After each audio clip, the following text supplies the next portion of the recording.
Para mim é uma terapia esse lugar aqui. Eu acredito, sabe o que eu fico pensando, minha gente? Que a vida cristã, ela tem que ter uma rotina. Uma rotina que nos coloque com hábitos saudáveis. Da mesma maneira como o corpo precisa de uma rotina saudável, a vida cristã também precisa.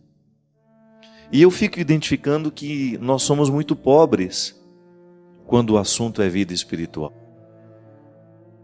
Nos faltam espaços para o cultivo da verdadeira espiritualidade. Que, vou dizendo logo, espiritualidade é tudo aquilo que enche o nosso corpo de espírito, de alma, sem querer separar corpo e alma, mas apenas usando a linguagem pedagógica da divisão. Eu tenho realidades físicas que eu preciso cuidar, e eu tenho realidades espirituais que eu preciso cuidar, e eu cuido disso tudo junto, mas são ações específicas. O meu corpo precisa estar nutrido para ele ter saúde. Até para eu fazer um raciocínio, eu tenho que estar bem alimentado. E o espírito precisa de alimentos específicos. E a nossa rotina não é muito favorável à vida espiritual. Nós somos especialistas cada vez mais por conta das circunstâncias do mundo moderno, né? Esse mundo onde nós estamos situados. Nós temos uma facilidade muito grande de viver para fora. E nós não damos à nossa vida interior o mesmo tempo e a mesma intensidade com que nós damos à nossa vida exterior. Eu me lembro que quando eu comecei a ficar muito conhecido, isso significa sair dos muros da Igreja Católica, né? Que antes eu era conhecido dentro do contexto católico, um padre que fazia um trabalho aqui na Canção Nova. E depois, quando comecei a ter esse trabalho que me expôs em muitos outros lugares, eu fiquei muito assustado com a perda da privacidade, porque todo mundo acaba se interessando de maneira, às vezes, nem sempre interessante por você. E eu cheguei à conclusão de que quanto mais conhecido a gente fica, mais reservado, mais vida pessoal, bastidores a gente precisa ter. E isso não é um privilégio de quem é conhecido, não. Você, quanto mais cresce a sua vida para fora, 2 vezes mais tem que crescer a sua vida para dentro. Porque senão você não suporta. Falo de trabalho, por exemplo. Quanto mais a gente trabalha, maior deveria ser o nosso cuidado com o nosso descanso. A gente não pode fazer o desequilíbrio, né? Trabalhar demais e descansar de menos. Às vezes nós trabalhamos demais, descansamos de menos. Nós temos pavor de agenda vazia. Às vezes eu fico vendo lá, por exemplo. Precisa fazer tal coisa. Mas eu não tenho data para isso. Aí a pessoa fala, a pessoa lá do meu escritório, né?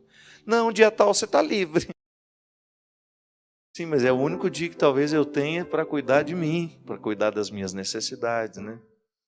Então, às vezes, a gente não suporta ver meio-dia livre que você já quer dar ele para o outro ocupar. E convém. E às vezes nós não somos justos nessa matemática. Essa música fala em ir para o alto. A dinâmica da vida cristã é sempre buscar as coisas do alto, a gente já sabe disso. Já ouvimos muitas vezes. Mas a gente só chega às coisas do alto com rotina. Busca pessoal diária, de incluir na rotina dos nossos dias, ainda que sejam 5, 10, 15, 20 minutos, onde a gente possa passar no filtro da vida tudo aquilo que nós estamos escolhendo e vivendo. Porque senão a gente fica intoxicado. E as toxinas, da mesma maneira como a gente se intoxica com um alimento ruim, a gente também se intoxica espiritualmente, afetivamente, emocionalmente. E toxinas estão por aí o tempo todo. Você abre a sua rede social e você vai ter 1000 palavras tóxicas lá à sua disposição. Gente palpiteira, gente infeliz, gente maldosa, gente cruel, o tempo todo. Você escolhe. Se você guarda para você a visão que de fato tenha correspondência aquilo que você precisa naquela hora, ou se você vai intoxicar-se com os venenos do mundo, que são muitos. Essa semana mesmo, as redes sociais estão pesadas. Impressionante. Tanta gente brigando, tanta gente discutindo, tanta gente expondo a outra. Pesadas. Falam publicamente aquilo que deveria ser pela educação, se falar em particular. Estou falando de mim não, viu? Estou falando, você que frequenta sabe como essa semana foram muitas as situações em que outras pessoas foram expostas. E não se trata de defender, não. Se trata de refletir sobre o que nós escolhemos alimentar. O que a gente busca. Se uma pessoa fica atrás de fofoca o dia inteiro, ela vai se intoxicar com as fofocas que lê. Se uma pessoa busca textos que possam edificá-la, certamente ela terá os benefícios da busca que fez. Palavras nos fazem bem. Palavras nos fazem buscar o alto. Aliás, é o elemento principal da busca de uma pessoa que quer viver as coisas do alto. Primeiro é a Sagrada Escritura, de maneira muito especial o Novo Testamento, as epístolas de Paulo com o Evangelho nas 4 narrativas, Mateus, Marcos, Lucas, João, os Salmos com suas riquezas poéticas, mas de maneira muito especial o Evangelho. A gente ter a oportunidade de alimentar o nosso coração com a palavra salvífica de Jesus. A gente ter um comportamento pautado nas palavras de Jesus. Aí sim, eu vou desenvolvendo naturalmente uma rotina que me faz buscar o alto. Porque se a palavra de Jesus me orienta, eu vou julgar menos o outro, eu vou ter um olhar mais misericordioso sobre o outro, eu vou ser mais promotor de paz, eu vou silenciar-me mais, eu terei condições de estar com o outro, de conhecê-lo, de acolhê-lo. São tantos os necessitados no mundo hoje, tantas pessoas necessitadas de serem arrancadas de seus contextos destruidores, tanta gente necessitada de conhecer o verdadeiro Evangelho. Então aí nós vamos construindo a rotina da vida cristã, sim, percebendo o que nos edifica e o que não nos edifica. O que pode, de fato, trazer dignidade ao nosso coração, porque isso é buscar as coisas do alto. É a gente acelerar a busca pelas realidades que nos dignificam, que acentuam a dignidade que já está em nós, né? Porque a dignidade é irrenunciável, já está em nós. Mas nós podemos florescê-la ou ofuscá-la. Tudo vai depender das escolhas que a gente faz. Sem rotina, não há saúde. Não adianta você fazer uma dieta que só dura 2 dias na semana e o resto é comida desfavorável. Não. É o contrário, né? A gente tem um dia do lixo, né? Você tem também, Cristo? O dia do lixo ou se todo dia é do lixo? O dia do lixo é aquele que você abre a exceção para comer uma coisinha diferente, mais gordurosa, né? Mais açucarada. Se bem que tem muita gordura boa que a gente precisa ingerir. Mas a rotina é que faz a diferença. Nutricionista, eu aprendi com ele uma vez. Não é o angu de um dia que engorda o porco.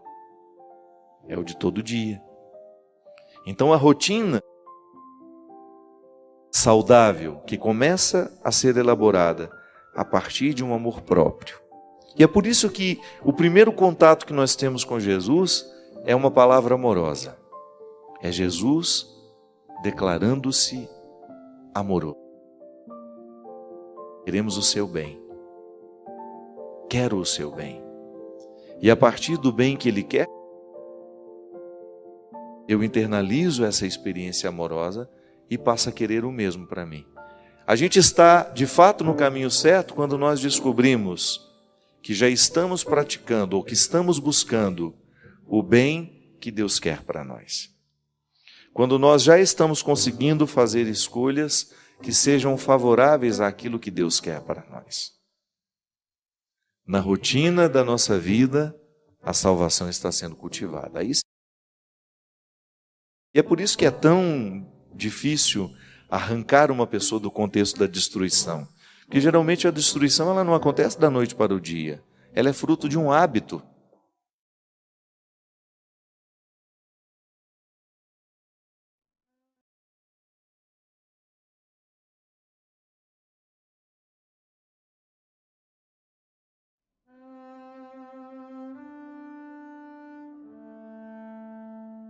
Deus não nos coloca fardos, Ele nos alivia. Porque essa é uma consequência natural daquele que se empenha no processo de mudança. A gente vai ficando mais leve. Ter um coração de Jesus significa ter um coração mais leve. Ter um coração semelhante ao dele, a gente abre mão dos ódios que nos pesam, dos rancores que nos machucam. E aí a gente vai ficando, assumindo uma leveza humana que é um projeto muito interessante. Ouso dizer, é um projeto muito inteligente, que só os sábios saberão compreender.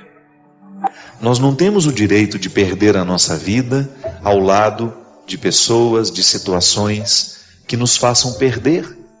Foi Ele mesmo que nos disse: de nada vale ganhar o mundo se você perder a própria vida. De nada vale ganhar o mundo se nós perdermos a própria vida. Talvez você esteja pensando, e é verdade. Em muitos momentos da sua vida você foi infeliz porque alguém negou o que você era. Não lhe deu a oportunidade de ser quem você era. Aí, minha amiga, é um desastre. Quando nós não somos interpretados de um jeito certo, quando o outro olha para nós, do mesmo jeito como ele olha para uma parede, ou para um quadro na parede, ou ele olha para nós como se fosse um objeto de decoração na vida dele, você corre o risco de estar sendo objetificado. Perdeu a identidade. Deixou de ser. Entrou na dimensão do fazer da maneira mais cruel que um ser humano pode entrar.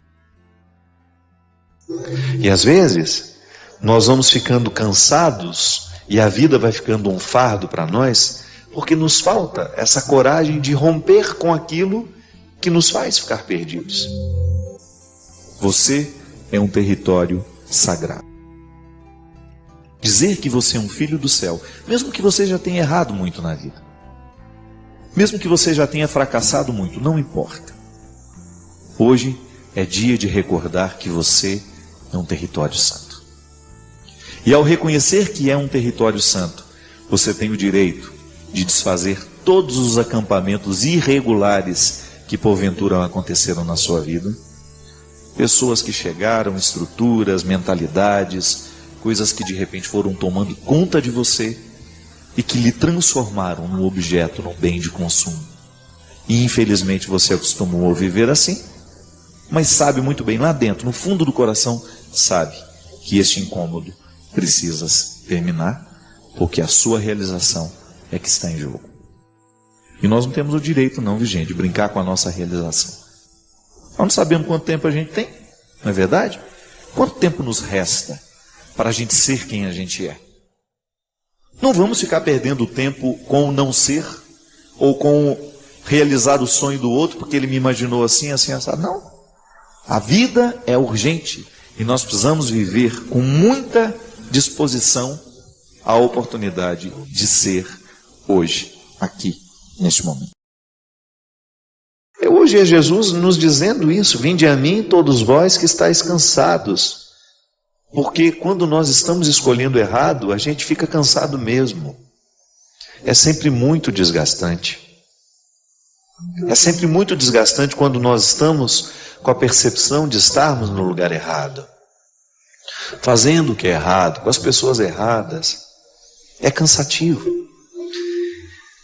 Mas você não é um caso perdido por estar cansado. E ele oferece essa possibilidade de dar o descanso, de nos oferecer esse descanso.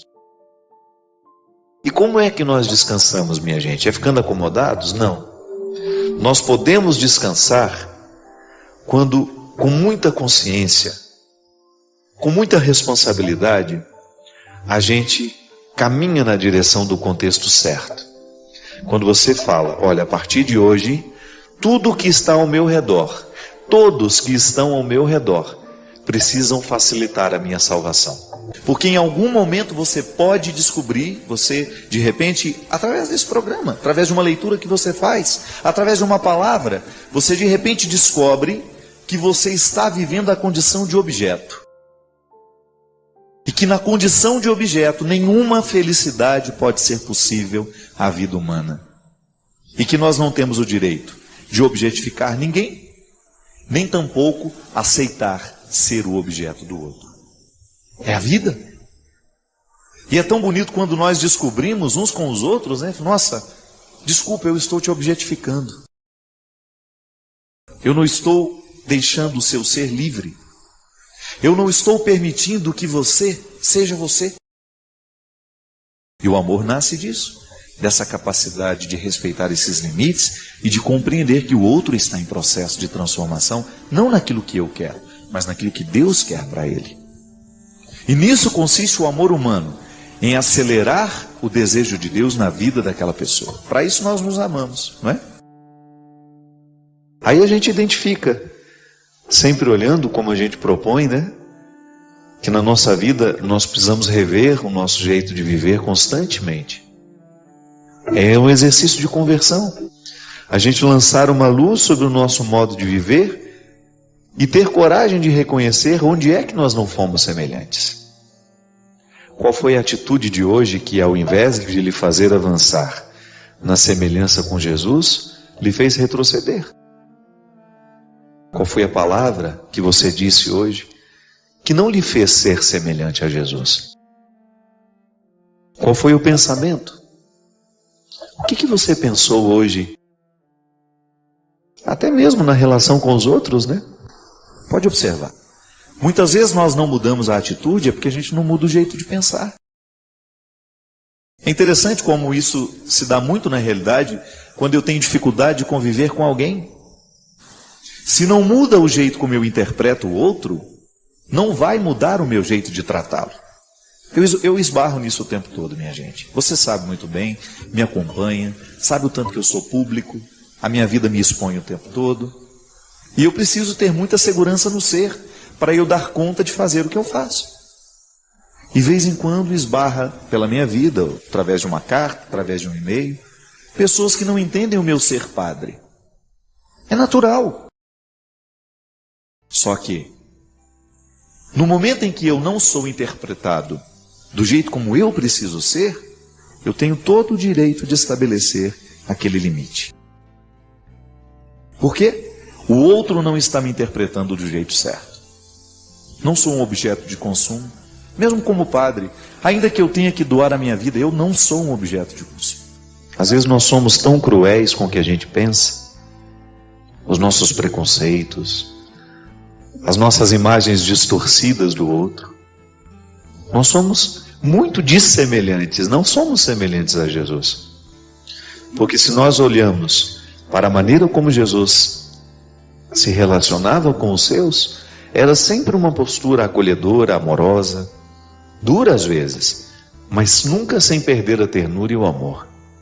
Aliás, a dureza de Jesus só tinha sentido porque ele queria o bem das pessoas. Às vezes nós somos duros, não é porque a gente quer o bem, é porque nós somos cruéis mesmo. Não adianta você querer modificar a sua ação se você não modificou a raiz que provoca essa ação. É muito mais profundo. Não adianta nada você tentar mudar uma atitude concreta e prática, se você não modifica o motivo da atitude que está no ser. O ser é a casa de todos os motivos, não é? O amor nasce no ser. É por isso que aquilo que a gente realiza, os nossos gestos de amor, eles estão diretamente ligados ao nosso ser que ama. É por isso que o coração, quando ele está acostumado a amar, quando o ser se projeta sempre para a solidariedade, para o amor, para a fraternidade, ele vai ter muita facilidade de fazer o bem. Porque de alguma maneira ele já está orquestrado por um motivo maior interior que o radica naquela situação. O gesto que eu faço, ele pode ser até bonito, pode ser até bondoso, mas pode não ter amor. Por quê? Porque falta muitas vezes uma conexão entre o meu coração e o meu gesto. E quando é que eu vou obter as graças de ter um coração semelhante ao dele? Quando a vida for difícil, gente. Quando alguém me ofender. Então não é quando alguém me elogia que eu aprendo a ter um coração semelhante ao dele. É quando alguém me ofende. Quando alguém me machuca. Com um gesto, com uma palavra. Quando alguém me trai.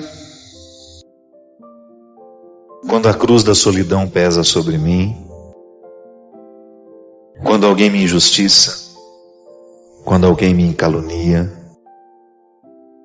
Quando alguém olha, para nós, faz uma fofoca, uma calúnia. Quando alguém nos desrespeita. É nessa hora que nós vamos ter a necessidade de ter um coração semelhante ao dele. Para quê? Aquilo que nos injustiça, aquela palavra que nos fere, que nos machuca, não tenha o poder de nos fazer perder a direção. E sabe que eu fico pensando que na vida nós somos muito carentes de situações que provoquem o nosso ser.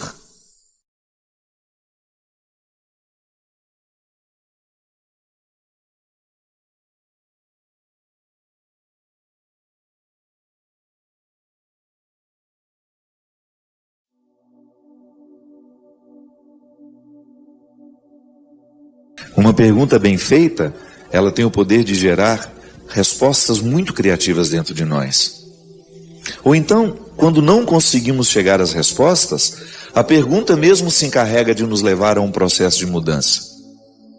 Eu, por exemplo, quando eu me pergunto, o que um ser humano precisa para ser feliz? Eu posso querer encontrar as respostas colocando todas as dimensões da felicidade material, que não é nenhum problema. Eu preciso de realidades materiais, eu preciso do conforto onde dormir, eu preciso de alimento. Mas quando eu entro nas dimensões espirituais da felicidade, aí isso não tem fim. Porque espiritualmente é diferente da matéria. Materialmente eu posso ficar quase que saturado do muito ter. Eu encontro pessoas que têm muito o tempo todo e eu sei quão difícil é para elas administrar tudo que têm. Às vezes passa uma boa parte da vida e do tempo administrando o que materialmente conquistou. E não é desfrutando não, viu? É administrando. Eu gosto de dizer isso. Eu já experimentei o não ter e hoje eu experimento o ter. Os dois são difíceis. Não ter é muito difícil e ter também é muito difícil. A partir do momento que você tem uma casa, que você tem as responsabilidades daquela casa, as demandas daquela casa, você perde um pouco da sua liberdade. As coisas, elas vão criando um contexto para nós que é de aprisionamento. Por mais livre que a gente seja, a gente sempre tem um certo e, às vezes, alguns moderados, outros um exagerado apego às coisas. Aliás, quando a gente vai morrer, quando a gente sabe que está próximo de morrer, muito nos pesa o saber com quem ficarão as coisas. Uma pessoa que foi livre, por exemplo, dos bens materiais, quando se aproxima o fim, ela vai ficar muito mais conflituada com como ficarão as pessoas. O filho que deixou, Agora, quando existe um apego material, a pessoa ela fica muito mais preocupada com quem ficarão as coisas do que como ficarão as pessoas. Então, diferente da riqueza material, a riqueza espiritual ela não ocupa espaço. Ela varre espaços dentro de nós. Quanto mais rica uma pessoa fica espiritualmente, mais vazia ela se sente, não no sentido de não ter significado a vida, mas mais espaço ela vai criando dentro para ela poder receber mais, diferente dos acumuladores. É tão triste aquilo, né? Você pode olhar e fazer o seu julgamento. Como é que uma pessoa consegue viver num ambiente tão acumulado? Pois é uma doença, é um desequilíbrio. Aquele é o ponto alto de um apego exacerbado à matéria. Mas há pessoas que procuram na matéria essa felicidade. Extrapola aquilo que é necessário para nós. Sim, a felicidade, ela comporta também dimensões materiais da vida. Mas não se engane. Depois de ter o que é material, se não há um significado espiritual para aquilo que se tem, vira prisão para nós. Você vai viver para administrar o que você construiu, não para desfrutar. E é muito triste viver para administrar. Às vezes a gente vê pessoas que são como cães amarrados nos bens que têm. Alguém se aproxima e já faz. Não é assim? Vive ali para vigiar. O carro não pode ter um arranhãozinho. Se ele perceber que tem um arranhão, ele já não dorme à noite. Ele já quer no outro dia e resolver aquele problema. É um apego exagerado. Faz a felicidade depender de tudo aquilo que é material. Mas o ter, se ele não estiver revestido de realidades espirituais, de significados espirituais, torna-se apenas um fardo. Aí você chega um momento que você até precisa perguntar, né? Quem é de quem? É o carro que é meu ou eu que sou do carro? Sim, a felicidade comporta necessidades materiais. É muito bom a gente ter. As coisas não nos tornam mais ricos. As coisas só nos tornam mais pesados. Porque é o ter sem espiritualidade. Porque eu posso muito bem revestir o que a vida me deu através do meu trabalho de significados espirituais. A minha casa, por exemplo, ela deixa de ser um peso para mim quando ela se torna o lugar do meu verdadeiro repouso, do meu verdadeiro descanso, do lugar onde eu reencontro a minha paz, a minha tranquilidade, onde eu me refaço dos meus cansaços e onde eu coloco as pessoas que eu amo.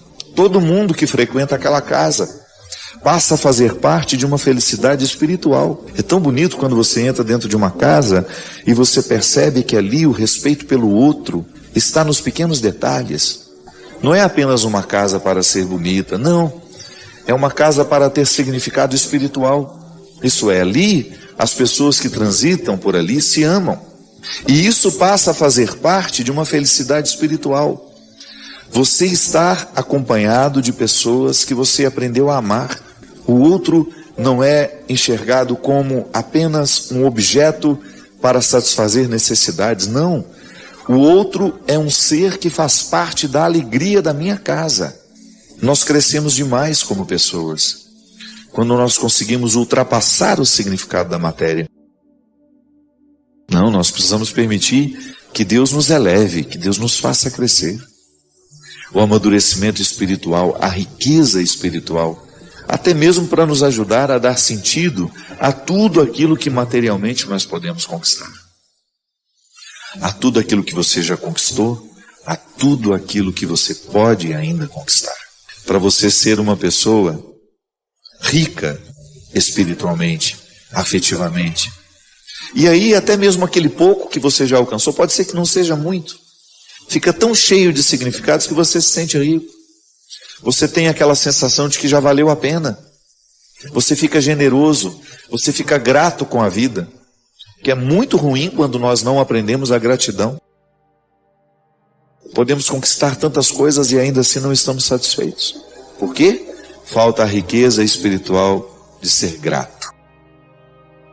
De perceber aquilo que você alcançou como um resultado que sempre merece ser comemorado. Eu desejo que você, nas suas lutas, você tenha sempre o direito e a possibilidade de retirar os seus excessos, para você ter diante dos seus olhos a sua verdade fundamental, sem exageros, só você. E a partir disso, você reencontrar o caminho da vida. É tão interessante isso, né? O que eu gosto no outro é aquilo que sobra do nosso encontro. É o que nós provocamos quando nós estamos juntos. A amizade, ela funciona assim. Eu gosto do que provocamos quando estamos juntos. E é tão fácil de perceber, porque quando você está Com uma determinada pessoa, você provoca com ela. Martin Buber dizia que é uma outra terceira pessoa, com existência própria, né? O encontro entre duas gera, de maneira espiritual, de maneira não material, claro, mas muito perceptível, por essa pessoa que a gente se apaixona, ou por essa pessoa que a gente tem implicância, antipatia. É o que sobra do nosso encontro. Agora, de repente, se chega uma terceira pessoa, já modifica, né? Naturalmente somos modificados quando existe uma terceira pessoa no meio de nós, porque já não somos apenas aquilo que somos quando estamos a dois. Você, quando você está com um filho, sozinho com ele, gera uma terceira pessoa, vocês dois. Se o marido chega, já modificou o resultado deste encontro. Então, por isso que às vezes é tão difícil, depois que um namoro deixa de ser namoro, ele continuar sendo amizade. Porque vai depender muito da maneira como nós interpretamos essa terceira pessoa que nasce do nosso encontro. Agora, a regra é interessante para a gente entender a vida afetiva. Por que eu tenho tanta dificuldade com aquela pessoa? É o resultado nosso. O encontro gera um resultado humano, existencial. Por que eu gosto tanto de estar com aquela pessoa? Por causa daquilo que ela provoca em mim quando ela me encontra. Existem pessoas que conseguem extrair de nós o que as outras não conseguem. Eu estou passando por uma experiência muito interessante, que é de ser biografado. O biógrafo, que é o repórter Rodrigo Alvarez, aliás, eu me sinto extremamente honrado de ser biografado por um homem da grandeza do Rodrigo, do ponto de vista profissional, do ponto de vista humano.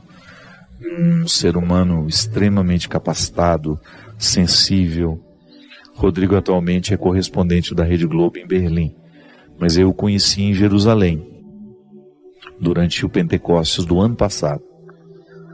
E eu me lembro que eu fui dar uma entrevista para o Rodrigo, e antes da entrevista, fui até o Gilberto, da Obra de Maria.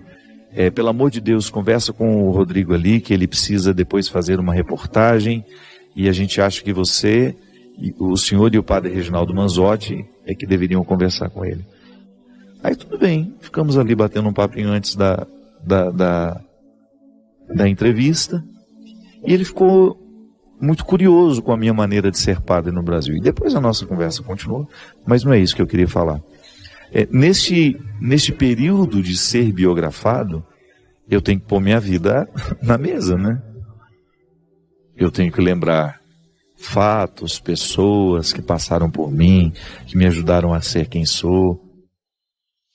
E o que é interessante é perceber, pegar esses personagens ao longo da minha vida e identificar o que cada personagem provocava em mim. E foi muito interessante identificar algumas pessoas do passado, algumas que já morreram inclusive, que são absolutamente responsáveis pela minha maneira de ser hoje. E eu já estava esquecido disso. Foi só no ato de contar a história, de ter que revirar esse passado para que o Rodrigo entendesse a minha vida e pudesse escrevê-la, é que eu fui tomando consciência da importância dessas pessoas na configuração do meu caráter. Elas arrancaram de mim sentimentos, posicionamentos, pensamentos, posturas que as outras não arrancaram. O resultado do outro em mim. Aquilo que nós provocamos quando estamos juntos. Você se casou assim. Se você investigou bem seu marido, se não foi na pressa, você se casou justamente porque você se apaixonou pelo que sobrava entre você e ele quando vocês estavam juntos. Era bom o resultado humano que você experimentava quando você estava a sós com ele. E é por isso que o amor tem de ser renovado depois. Porque à medida que chega um filho na família, modifica a maneira como vocês dois eram um para o outro. Terão de adaptar o amor. Da mesma forma quando alguém é arrancado. Por exemplo, um casal que perde um filho de acidente, uma doença. As estatísticas dizem que muitos casais, depois de enfrentarem a perda de um filho, passam pelo processo da separação. Sabe por quê? A psicologia explica, é muito simples. Porque a maneira de sentir e interpretar a ausência do filho é diferente no homem e é diferente na mulher. E às vezes não há entendimento, não há uma compreensão dessa diferença. Então, ou a mãe acha que o pai não está ligando para a perda, ou o contrário. Tudo vai depender da intensidade com que essa perda é sentida no coração de cada um. Não é interessante isso? Então, quando alguém chega, a relação dos dois é modificada. Mas também quando alguém é arrancado, a relação é modificada. É o que o outro provoca em nós. São os mistérios do nosso sentimento, minha gente. O ser humano é muito misterioso. É muito enigmático. Né, minha Bia querida? Minha produtora querida. Ela está ali no fundo dizendo a verdade, padre. Se estivesse sentindo profundamente o que eu estou dizendo. O ser humano é misterioso. É por isso que, gente, nós temos que frear muito a nossa língua para fazer julgamentos precipitados, para chegar a conclusões precipitadas. Nós somos puro mistério. A gente precisa muito mais se observar. É a observação que vai dando a gente condições, habilidade para lidar com o outro, para ser pai dele, para ser mãe, para ser irmão. É assim. Sem essa observação, a gente não chega nem a saber o que o outro provocava em nós. E você sabe que quando a gente tem essa sabedoria, esse pensamento um pouco mais profundo, a gente começa a entender até o porquê que a gente tem implicância daquela pessoa. Porque é natural, não tem como evitar. Algumas pessoas a gente é mais simpático, outras menos. Eu sei que algumas pessoas querem que eu não sinta isso porque eu sou padre. Me desculpe, não é assim que funciona. Eu não tenho direito de desprezar ninguém, não tenho direito de tratar ninguém mal da mesma maneira como você não tem. Não é porque eu sou padre. Não é porque eu sou um menino educado pela dona Ana. Agora, o meu sentimento de querer proximidade com esse ou com aquele, me desculpe. Isso é humano. Eu não tenho o direito de negligenciar a minha oportunidade de ser padre na vida de alguém. Mas eu tenho o direito, sim, de eleger os que participarão da minha intimidade.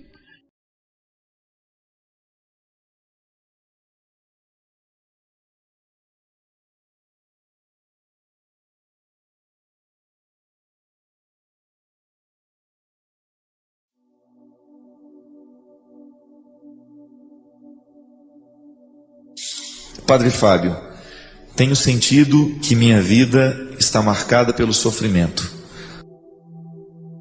Tudo que faço, tudo que vivo, observo que está fortemente marcado pela dor. Como posso me livrar de tudo isso, Padre? Minha filha, primeira coisa que nós precisamos identificar, que há espécies e formas de sofrimento, né? Vamos dar um exemplo.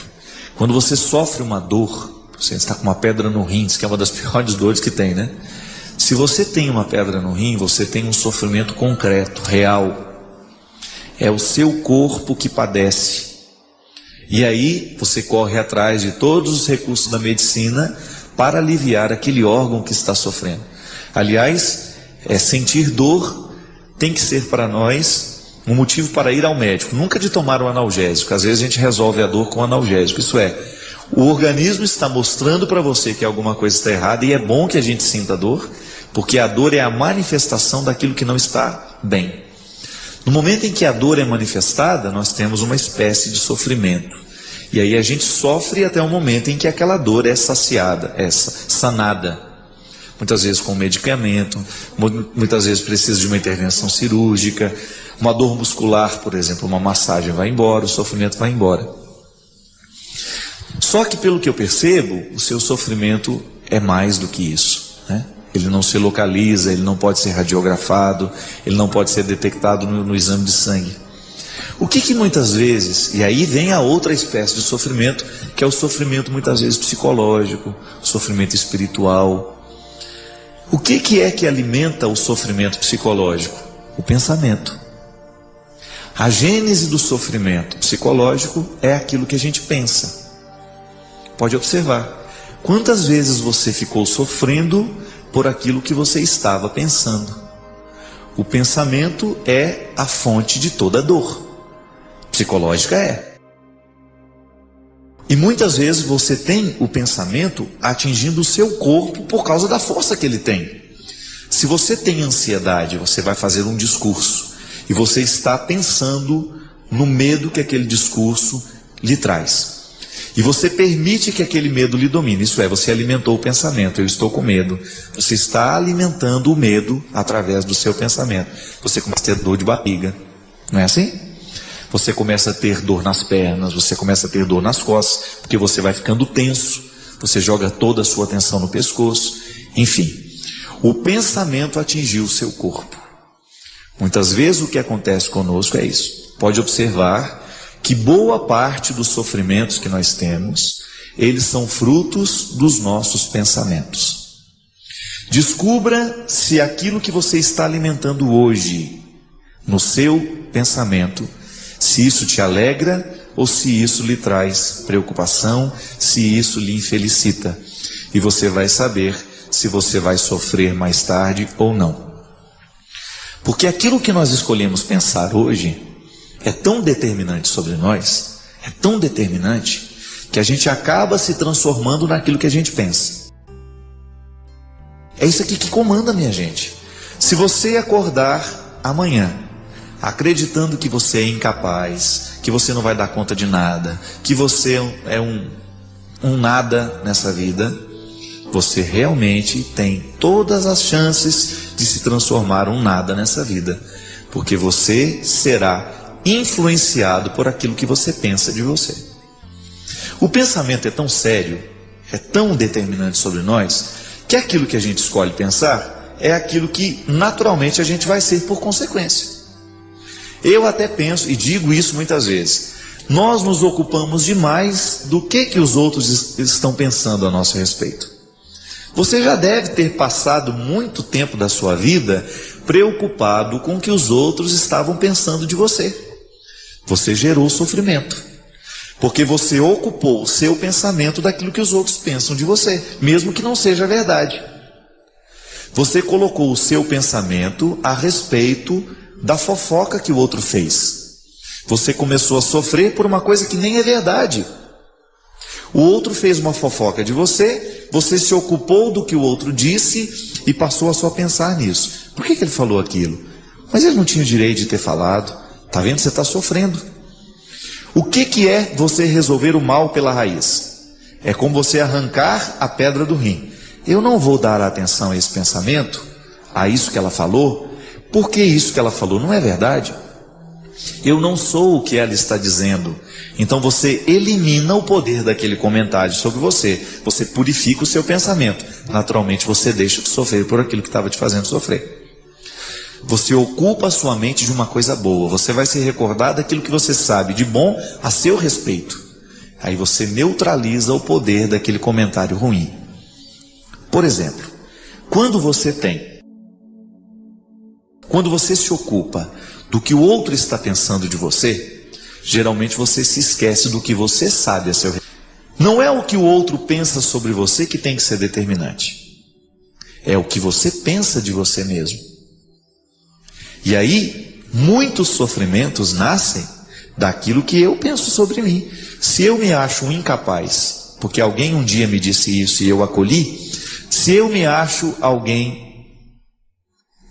uma pessoa ruim, se eu me acho uma pessoa feia, eu dificilmente vou ter condições de superar isso que eu acho de mim, porque eu estou alimentando este pensamento. Minha gente, o pensamento é a nossa matriz, o resto é filial. E nós, quando nós temos esse sofrimento psicológico, a gente sofre por causa daquilo que a gente está pensando. Quantas vezes as pessoas vêm até mim, angustiadas, sofrendo, padre, eu estou tão preocupado. Outro dia eu atendi uma filha, uma senhora, que estava preocupada demais, porque a filha estava mudando de religião. E ela veio me dizer aquilo como se aquilo fosse o maior sofrimento do mundo. E ela chorava mesmo, minha gente. Padre, nós sempre fomos tão católicos. A minha filha não tinha o direito de fazer isso. Minha filha está se transformando em evangélico. E eu disse para ela: minha senhora, a senhora tem razão de sofrer por tudo isso que a senhora está sofrendo, por uma razão. Se a sua filha estivesse drogada, se a sua filha estivesse presa, se a sua filha estivesse com câncer, a senhora realmente teria um pensamento ruim para alimentar. E infelizmente seria difícil de tirar. Mas a senhora está sofrendo por um pensamento que não tem razão. E aí eu comecei a dar a ela uma série de motivos pelas quais ela não precisaria sofrer. E naquele momento aquela senhora foi ficando aliviada, até ela mesma chegar à conclusão: é verdade, padre, eu não tinha o direito de sofrer tanto por uma questão tão simples. Está vendo como é fácil libertar uma pessoa do sofrimento psicológico?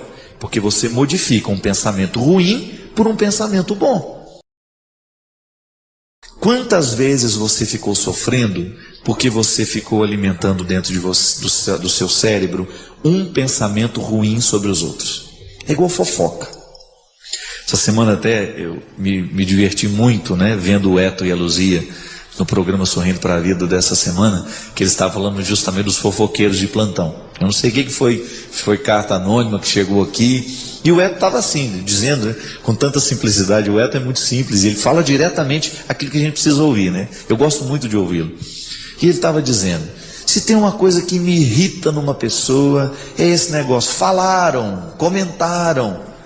Esse sujeito já é indeterminado, não é? Eu estou errado, em língua portuguesa não é isso? Falaram, disseram, sujeito indeterminado. Você não tem nem como prestar atenção nisso. Tem gente que tem o dom de ficar fazendo pensamentos ruins e ir para a cabeça dos outros. Pelo amor de Deus, vai arrumar o que você fazer.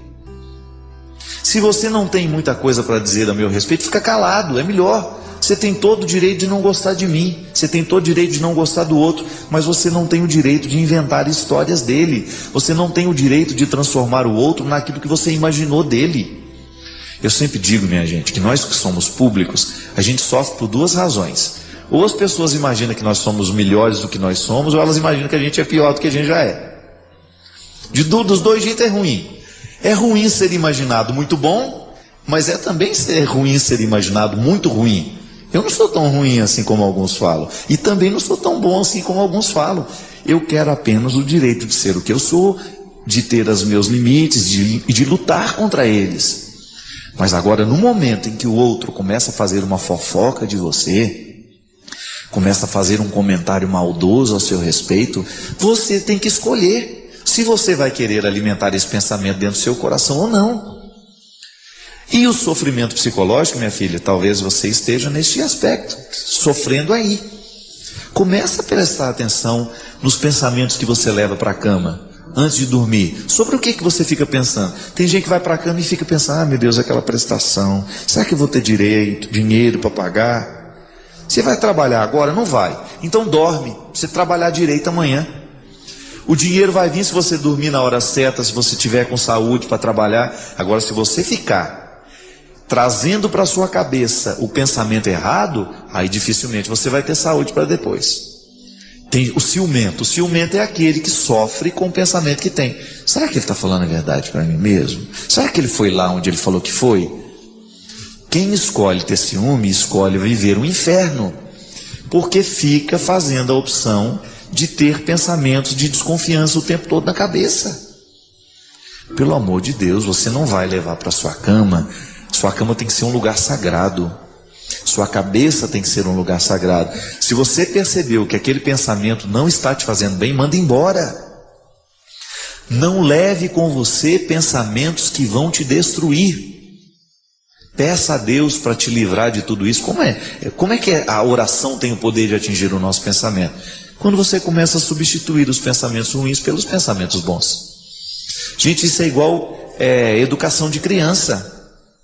Por isso que eu sempre digo, olha, desde pequeno eduque o seu filho para o esporte, eduque o seu filho para as artes, mande seu filho aprender um instrumento musical, mesmo que ele não tenha muito jeito, desenvolva nele essa sensibilidade musical, faça ele descobrir um esporte que ele gosta. Por quê?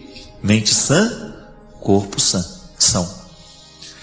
Você vai começar a ocupar a cabeça do seu filho com pensamentos bons. O esporte traz um monte de pensamentos bons. A música, a literatura, o teatro, a poesia trazem uma série de bons pensamentos para nós.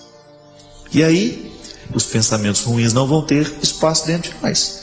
Você vai fazendo aquela experiência de sofrer menos à medida em que você pensa com mais inteligência. Pode modificar o pensamento ruim de hoje? Modifique logo, para que você não vá dormir sofrendo.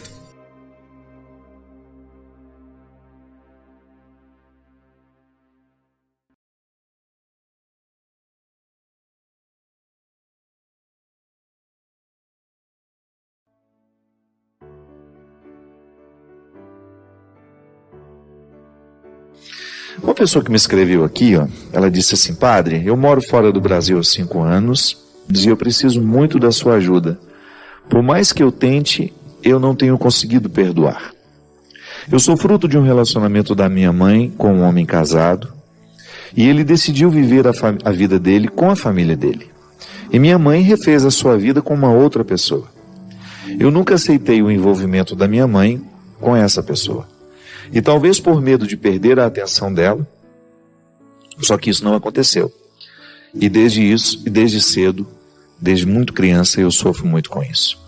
Minha mãe teve outra filha, percebi que começaram a me menosprezar por não ser um fruto do relacionamento deles.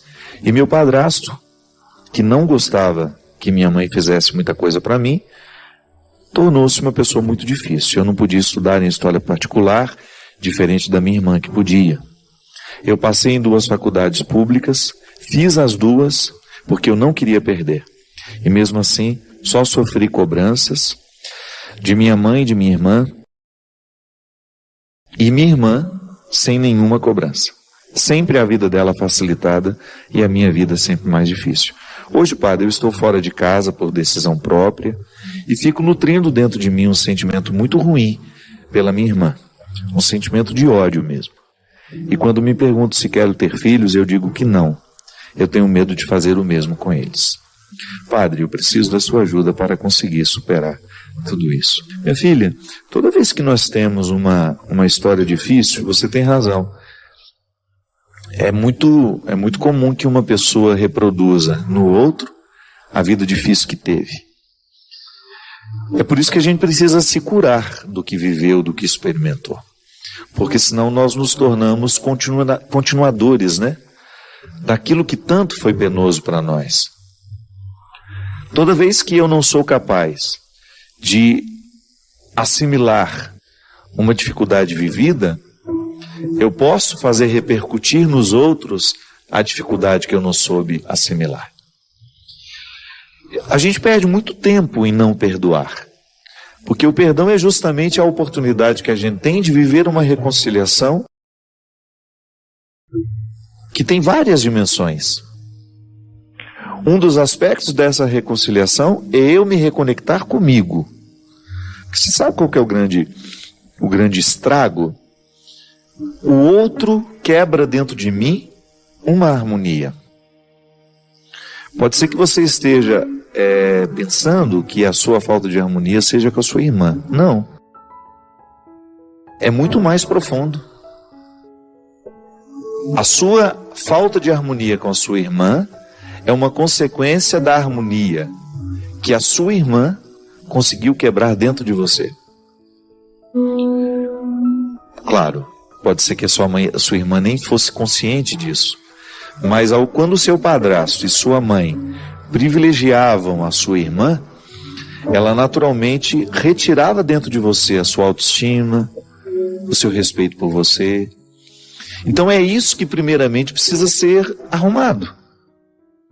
Não adianta você viver um movimento que te leve para fora, para ir ao encontro dessa irmã, se esse movimento não foi feito ainda dentro de você.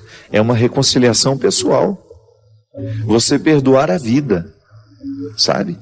Perdoar-se por não ter sido capaz de enfrentar, blindar-se de todas essas maldades que fizeram com você.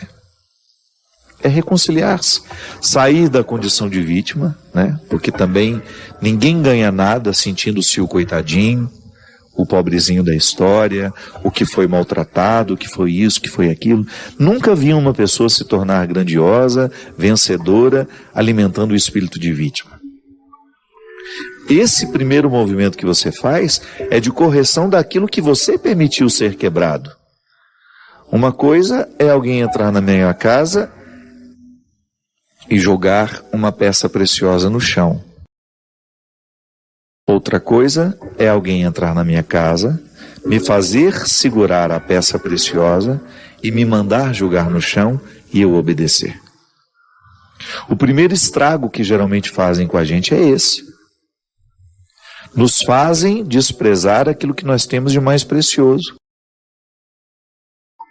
Isso é terrível. O desprezo do outro por mim, a arrogância do outro comigo, ou a injustiça do outro para comigo, faz com que eu viva justamente uma quebra interior. E depois, eu acabo achando que a minha dificuldade é com o outro. Não, a primeira dificuldade que eu tenho é comigo mesmo. Eu preciso corrigir isso aqui. O estrago que eu fiz em mim, porque eu acreditei no desprezo do outro. Aí você pode dizer, pai, mas como é que a gente evita isso? É difícil quando você está falando de uma criança que não tem os filtros que um adulto tem, por exemplo. Um adulto tem filtros que a criança não tem. Então a criança é fortemente atacada. E ela não tem muita imunidade para receber os ataques. Então ela registra tudo. Agora, à medida que nós vamos nos tornando conscientes, a gente precisa ter coragem de colocar essa blindagem para que o outro não nos destrua com aquilo que fala, com aquilo que pensa sobre nós. É por isso, minha filha, que agora você tem que viver o processo terapêutico de curar-se para depois ter condições de perdoar sua irmã. Não insista em perdoar sua irmã se antes você não perdoar-se. O movimento é sempre de dentro para fora. Às vezes você fica achando que precisa perdoar o outro, quando na verdade você precisa perdoar é a si. Perdão ao outro vai ser uma consequência natural. Reconcilie-se consigo e vai ser mais fácil você conviver com os outros. Às vezes a nossa convivência com o outro é muito difícil porque nos faltam os instrumentais para uma convivência saudável com a gente. E a vida é muito curta, né? Para a gente desperdiçá-la, para a gente não aproveitá-la. Hoje, Deus nos dá a oportunidade de colocar as nossas escolhas um contexto favorável ao nosso crescimento. Escolha o que hoje lhe edifica. Em vez de escolher remoer o ódio, escolha livrar-se dele. Em vez de ficar aí remoendo as coisas ruins que lhe disseram, escolha ler uma coisa boa que vá substituir essas informações. Em vez de ficar vendo imagens que lhe trazem tristeza, decepção, que reacendem as decepções, veja uma coisa boa. Prenda os seus olhos em alguma coisa que seja bonito, como essa imagem que está aqui. A contemplação, né? Quando nós vamos a um lugar onde tem beleza, o que acontece com a gente? A beleza que está de fora, quando contemplada, ela passa para dentro de nós. É por isso que nos faz tão bem ir ver um bom filme, ficar diante de uma pintura, de uma escultura.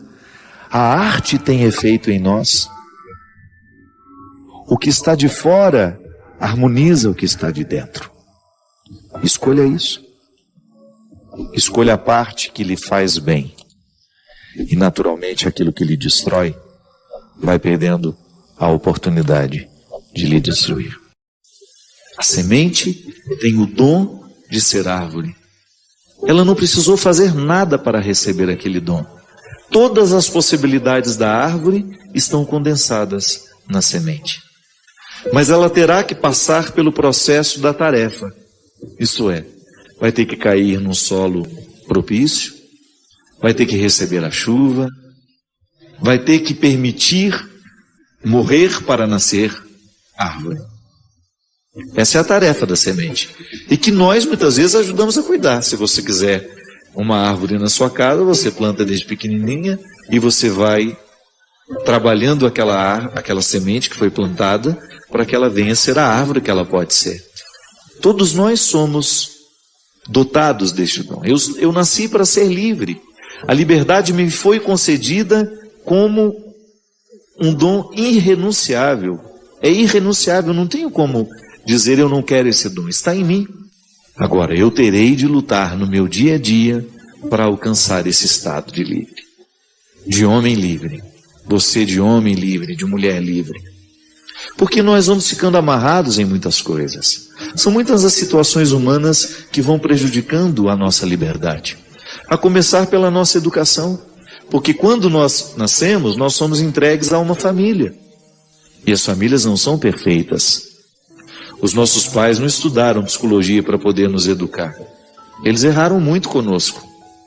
A gente não reclama não, a gente só chega à conclusão para a gente poder dar passos numa maturidade que depois nos permita corrigir o erro com os nossos filhos. Quantos de nós trilhamos um caminho que não era o nosso?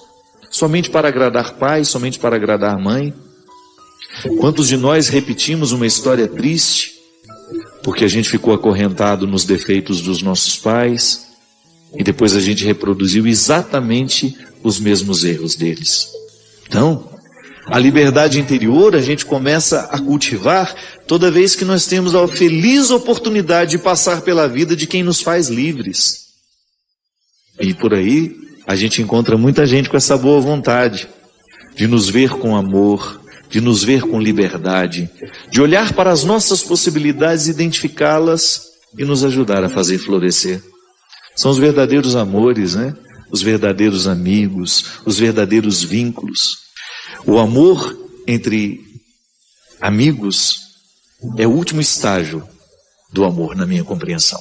Eu compreendo aquele evangelho que Jesus é colocado diante de umas questões que aqueles que estavam ao redor fizeram. Jesus, a mulher é casada com esse, depois que ele morre, ela casa com o irmão dele. Quando esse povo morrer todo, de quem que ela vai ser esposa? E Jesus diz que isso não é importante mais. Eu acredito que o último estágio do amor é a fraternidade. Pai e mãe experimentam isso com o passar do tempo, quando a mãe deixa de exercer o papel de mãe na vida do filho, quando ele não precisa mais daqueles cuidados que ele precisava antes, a relação vai modificando, vai virando amizade. Até o casamento é assim. Com o tempo isso vira uma amizade bonita. Todos aqueles calores da sexualidade já estão acomodados, né? Tomara que dure bastante no seu casamento, né? Mas você pode ter certeza que o que vai segurar a relação ao final é essa fraternidade que se estabelece. O amor um pelo outro, o respeito, a admiração. Então, toda vez que passa pela nossa vida um amor fraterno, verdadeiro, sem os interesses da sexualidade, toda vez que você é olhado de maneira fraterna por alguém, ele extrai o que você tem de melhor e você fica mais livre. Tão bom a gente ser olhado com esse olhar que liberta a liberdade interior que a gente tem. Pessoas que nos fazem livres, porque tem algumas que são especialistas em nos aprisionar, não é? Basta olhar para a gente. Tem tanta expectativa no olhar dela que a gente não suporta o peso do olhar. Há algumas pessoas que às vezes dizem, você não gosta de mim? Você escuta muito isso, né? Não é que a gente não gosta não, é que o outro nos olha com tanto peso que a gente não tem muito prazer de ficar perto. A gente precisa se educar para que a gente seja um promotor de liberdade interior do outro e naturalmente a gente promova essa liberdade em nós também. Porque é muito triste ser amarrado nas suas necessidades, nas suas mazelas. Jesus era especialista em quebrar o poder das cadeias que impediam aquelas pessoas de serem elas. Quanto mais livre você for, maior será a sua capacidade de amar, maior será a sua capacidade de ser mãe, sem ser vítima dos seus interesses, de você olhar o seu filho como alguém totalmente diferente de você. Porque às vezes, porque não somos livres, nós queremos que os nossos filhos sejam exatamente aquilo que a gente gostaria que eles fossem. Isso não é amor não, isso é projeção. Minha gente, nós não podemos perder tempo em ficar amarrados. Nós não podemos perder tempo em ficar amarrados nos nossos erros, nas nossas mazelas, ou naquilo que a gente já conseguiu alcançar de nós. Porque às vezes a gente fica acomodado, né? Não tem qualidade de vida. Toda vez que eu fico limitado àquilo que eu já alcancei de mim, a minha vida vai perdendo a graça. O bom é eu sentir que eu estou cavando dia a dia, é que eu estou fertilizando dia a dia a semente do meu ser, para que eu venha florescer e trazer todas as minhas possibilidades.